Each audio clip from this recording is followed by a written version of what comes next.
Welcome back to the pod. This is season 2, episode 9, MTP number 8, Elicit and Use Evidence of Student Thinking. Hi guys, I am the GM of this week, and obviously I'm Janan, and I'm here with Lola. Lola. Lilia. Pira. And I'm going to be talking about the MTP, which is number 8, and it's Elicit and Use Evidence of Student Thinking. So I want to give you a little bit of overview of this. So I think that it's really important that when teachers are teaching a lesson or teaching a material, that it's very important to always have a backup, meaning that you always have evidence to back up your reasoning or back up your explanation. And I feel like it's very important to add visuals so that you're kind of, for example, if you're giving them an answer of an equation or you're solving a problem, you want to also use those visuals as evidence and help students understand where you're getting your answer from. And I think that we've also talked about how many students learn visually. So it's important to also show your work and show your explanation through visuals. And then also with videos as well, so that students know that other teachers are also teaching this type of method or teaching this way to other students out there in the world.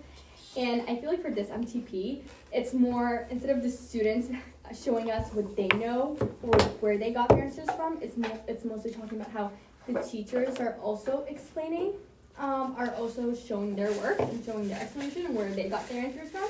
And that's how you also get students thinking and engaging, and it shows motivation as well. And then another thing is that when students pass in work, you have to make sure that when you comment, you have to show them where they got it wrong and why they got it wrong. And you have to make sure that when you're saying this, giving them feedback, that it doesn't sound very critical or very judgmental. You want to make sure that it's in a way, and I know that when you type certain stuff that students can't obviously take it the way when you speak to them one-on-one. So I think it's also very important that if a student did very poorly on that assignment, that you come talk to them and be like, hey, like, for example, like, hey, James, come talk to me after class. I did want to talk about this handout or this specific homework and why you got it wrong, and so that I can give you a better explanation so that you're not kind of like, so they're not confused or stressed about it. Adding on that when students are getting certain stuff wrong and a teacher's not prepared to explain their reasoning or explain what they need to improve on, you're going to have problems with the parents as well. They're going to come up to you and they're going to be like, okay, why is my student getting an F on this? Or why is my student getting a D on this? Like, I just don't understand. My student doesn't understand, like, what's going on. Maybe you're just sitting there and be like, well, you see, they're just getting it wrong. They're just not doing it right. You have to explain to them, okay, no, they're not doing my method, and they're not, what's it called? They're not doing my method, or in some cases, they're not taking my feedback, the right way, or they're just not understanding. Maybe they're not understanding my feedback. But the problem is when you say they're not understanding, you're just not doing a better job in letting them understand. So it's very difficult. So you have to be able to know exactly how you word it, and you have to make sure that the parents don't come up to you. So that's where the teacher has to be prepared for everything, especially when you're teaching a lesson. A kid asks the questions, and it's like, okay, like, Miss Jen, like, I don't understand where you got your answer from. Honestly, like, I'm not using that method, and I got a different answer using a different method, and my dad says that it was okay. I just don't understand why you got it wrong. And then you're like, you can't be like, okay, well, we're not doing your dad's method right now, so can we not talk about that right now? It's more like, okay, I understand where you're coming from, James, but honestly, like, this is my way, and if you really do have, and it's really confusing for you, we can talk after class, if that's okay. And in some cases, the student will probably push it. There are certain students that, you know how they are. They're like, no, what if I want to talk about it right now? You know, like, they have certain attitudes, so you really have to be patient and be able to make sure that that's where the facial expressions kind of, like, should not show. Anyways, going back on topic. Yes. Oh, sorry. I actually kind of wanted to comment on 2 things that you said. About the parents coming up. I feel like, like, you brought up a good point of, like, making sure that we really collect the evidence of, like, how they're struggling. Like, making sure that we show the parents that we gave them, like, corrections on everything that they got wrong. Like, making sure that, like, we explain to the student, like having, like, physical forms to give to the parents. Because, like, parents come up, like, they're worried about their kid, you know what I mean? Like, it's understandable. And if we really have, like, the good amount of resources to give them, be like, look, I did all of this to help your child, and he or she is struggling and they might need extra support, blah, blah, blah, then you could give them, like, those extra resources.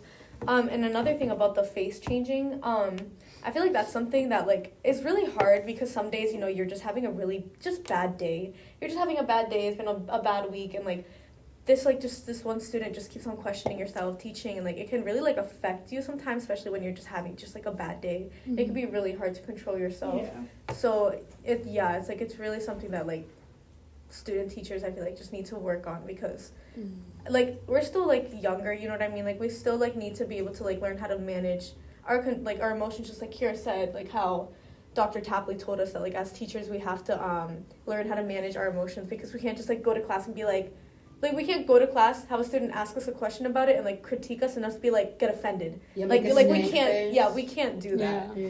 But yeah, sorry. Yeah, no, it's okay. And for very good points. Thank you, But thank anyways, you. what was I gonna say? Yeah, so when it's very important that you collect the students' work as evidence. Just when you go into meetings, you can back up and be like, yeah, the student's not doing very good. This is how I taught the lesson, that and they're not getting it. So you have to be able to. And also, when you're collecting the students' evidence, it's very important that you know exactly what you have to do next year so that you don't make the same exact mistakes. And you have to understand, also, since it is your class, you know the students' strengths and you know the students' weaknesses. So you know exactly where to pick up on and you know exactly how to approach them. What else was I going to say? And for diverse students, I think that when you're explaining certain things to the class, you also have to explain it in a way that they understand, because I know that students from different foreign countries, they been taught very differently. Or even in their homes, like when the student is assigned homework, the parents obviously teach them in a very different way, and then the student picks up on that, you know, and then they apply that in the classroom, and sometimes those specific methods are not supposed to be used in the classroom, or we're not teaching them at that level, or certain stuff like that. You have to be able to give them an explanation on why they're not going to be able to use it in a very appropriate way.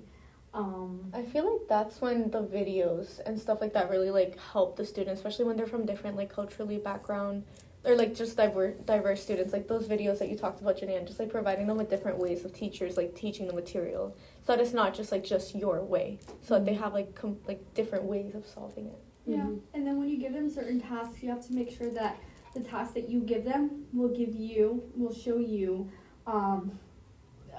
where the student is at and what they have to do and what they're struggling in. So it's very important to understand like what important tasks or like what specific activities can I do that help me see where the students are at, and how can I approach them if they're doing something very wrong.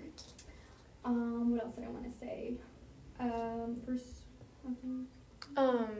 I liked your point about how you cannot plan students' responses. I really like how you wrote that, because we have Dr. King, you can't see this, but we write down everything on a board right in front of us, and Janine wrote down that you cannot plan students' responses, and I like that, because it really like you have to kind of think on the spot, you know, and kind of like engage everyone. I have a silly story. So it's actually, Dr. King, it's in my gateway too, but I had on the projector, like, we were doing number bonds, and I had 4 pieces of cheese pizza and 4 pieces of pepperoni, and I was like, tell me how many there are on the board. And this one boy, ew, sorry,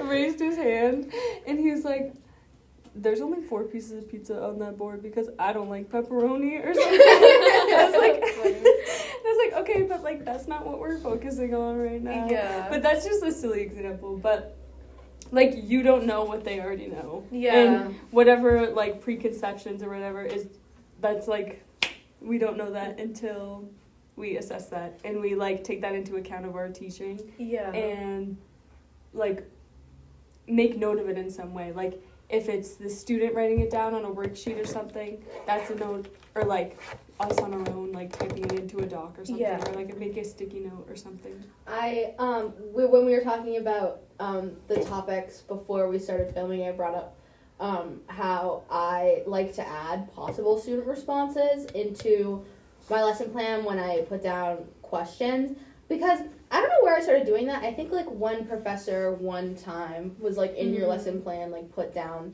a possible student response. And ever since then, like if I have the opportunity and if I can be like, oh, they might say this, like I'll try to put down like 1 or 2 student responses, and sometimes it's really helpful and students will say exactly what I thought they would, and I'm like, wait, I'm kind of a genius. And sometimes they'll be like, they'll say something completely different or think about it in a way that I didn't think that maybe they could, or like a way that I wouldn't even think about it, and I'm like, oh wow, like you really don't know what kids are gonna say, because sometimes they'll give you a great answer and then sometimes they'll yell at you and say, this is easy. Yeah. So you really gotta you really gotta like be able to think on the spot. No, yeah, like really thinking on your feet is a really big thing about teaching, definitely. And I think that when I was doing my lesson, my second lesson for equivalent fractions, I had to represent, and I had to add so many visuals, and a lot of students were not getting it. So I had to, like, the explanation that I wrote, or my reasoning, like my evidence, I wrote it on my lesson plan, but I had to keep adding more on the spot. So I had to come up with my own different examples or different ways so the students can understand, because if the student raises their hand, you're like, I'm confused, I don't get it. And then the example that you use to help them understand does not work, it's going to be, it sucks. I mean, like, yes, you may have lots of backup plans, but there's only a certain amount that you can write on. There's only so much you could do without like going ahead of time and like fast forwarding into the lesson. And I had to do it, and I kept having to do it at least 4 times. And some students got it, and some students were like, no. And those were the students who needed who need more support in that. Yeah. I had a similar situation teaching my first math lesson, and we were doing like fractions and number bonds and stuff, and we were like using visuals, and like students had to look at the visuals and like figure out what fraction of the visual is shaded, and we went from like actual instruction to like word problems in context, and it was talking about window washing, and I thought the image that the book provided and the slideshow provided, I thought it looked like a window. Despite the words, this is a window, appearing on the slide, the students were not like, they're like, what is that? And I'm like, it's a window. And they're like, is it a window? Like, what am I supposed to do with that? And I'm like, yeah, okay, I know it's a window, but like, it's a square. Like, that's a partition. And they just weren't getting it, so I had to go over to a window in the classroom and like show them like what the image was talking. I'm like, it's a window pane. I'm like, a pane is like the part, like this part of the glass. And I like changed the problem to like adhere to like the window in our classroom, and like I'm cleaning this 1/4 of the window, like how much do I have to clean? At least you were giving them like real life examples. I literally that's started really freaking. I was like, wait, is there a window in this classroom that looks like that? But there wasn't, so I had to like fix the fraction. But yeah, I mean, they got it in the end. Or like sometimes, like I know that if like it's not working out, because I know that when you go and teach your lesson, like not everything is going to work out, or not everything's going to work out. So you also have to be like, okay. So for example, if I had a worksheet plan and they do not understand the lesson at all, they're just having a difficult time, I'm like, okay, you know what, guys, we're not going to do the worksheet today. We're going to do something different. We're going to do something very different. Now, instead of just doing independent work, we're all going to work in groups, and we're all going to, or maybe you can work on the handout together instead of doing it independently. Yeah. Because if you're not understanding, then it's going to be hard for you to keep explaining. You can't. There's also like a limit to your explanation and your thinking, right? Yeah, sometimes you just gotta be flexible and like figure out another activity, or like adjust the activity in a way that the students are gonna get. I had to do that. Like, we usually do a lesson and then they do their worksheet, and then we have like a little debrief about it, and then they do that like debrief of the whole lesson, and then they do the exit ticket. But like the students were struggling so hard with the worksheet that like the classroom teacher came up to Alexandra and I and was like, I think instead of doing our little debrief at the end, like we should probably go over the worksheet. I'm like, actually, that's a really good idea. So we just sat and like had students like share their answers and like share all, and like sometimes you just gotta like figure out a way to like make them get it, even if it's not what you thought was gonna happen in the lesson, but because you got that evidence of their thinking, or like evidence that maybe they're not understanding it in the way that you thought they would, that like you're gonna have to like use that and apply it to a new way of showing. Also, like, for example, if students kind of want to, like, not argue, but kind of want to be, like kind of want to disagree with you, it's good to be, okay, why don't you come up to the board and, like, write it down. Yeah, I like that. And certain times the students are like, oh, actually, Miss Jan, I know where I got it wrong. Yeah, like when you actually have them, like, physically go through, like, step by step. Yeah, I've been there. Like, that's being in that student. I'm like, wait, I get it now. Yeah, I remember my teacher put me in the spot because you know how my dad always teaches me a different way when I was younger. Yeah. So I remember her name was Miss Young. She'd be like, okay, can you like tell me how you did this division? Because like when division, I think long division, a lot of people do it very differently. My dad's from Morocco, so they learn it very differently. And I came up to the board and I was like, and I don't remember the problem, but anyways, I did it his way. And then I think that I did something wrong. I had like, what is that called when you have that number at the end? Remainder. The remainder, thank you. What's it called? The remainder, something was incorrect with it. And then my teacher was like, she was just standing there, and the whole class was just silent. I'm like, Yeah. I was like, I always feel bad. I always feel bad for putting students on the spot, but I really love students like that because they really challenge like my teaching. Like they make me think like they teach me. You know what I mean? Like you're coming up to the board and you're teaching me your way. It's all about. You know, you're gonna have students kind of like going back at you, or not going back at you, but like kind of like disagreeing with you. And you have to be able to know how to respond to them and know how to what is it called? How to help them understand that their ways won't always work. Yeah, and I really feel like that's a really good way to like facilitate mathematical discourse. I think that was the MTP. Oh yeah. With communication. But, with communication, like that's a really good way to like really have not only the students communicate, like create conversations with their peers, but also with their teacher. Like you can also have mathematical discourse with your teacher. Like you can challenge your teacher, and I think that that's really interesting as well. And I know another example for my lesson is that I use videos to also like help students understand how I solve equivalent fractions and how my examples are correct. So there was this video where it's mostly like a little cute little song, and Dr. King liked it, but she also said that sometimes it's hard to give them videos because it's not always going to be like, what did she say? I don't know. I totally forgot. Sorry, Dr. King. But something about like how videos are not always going to be very helpful, and you have to at least pause the video to help students understand. Like, guys, like see how I did 1/2 and 2/4 and how 2/4 is equivalent to 1/2. See how they're doing it. That's exactly how I did it. Do you guys kind of understand where I'm coming from or stuff like that? You know, and I think that it's very helpful to have like many ways to kind of show your reasoning. And stuff like that. But what else was I gonna say? I was having. Anyways, I think that's.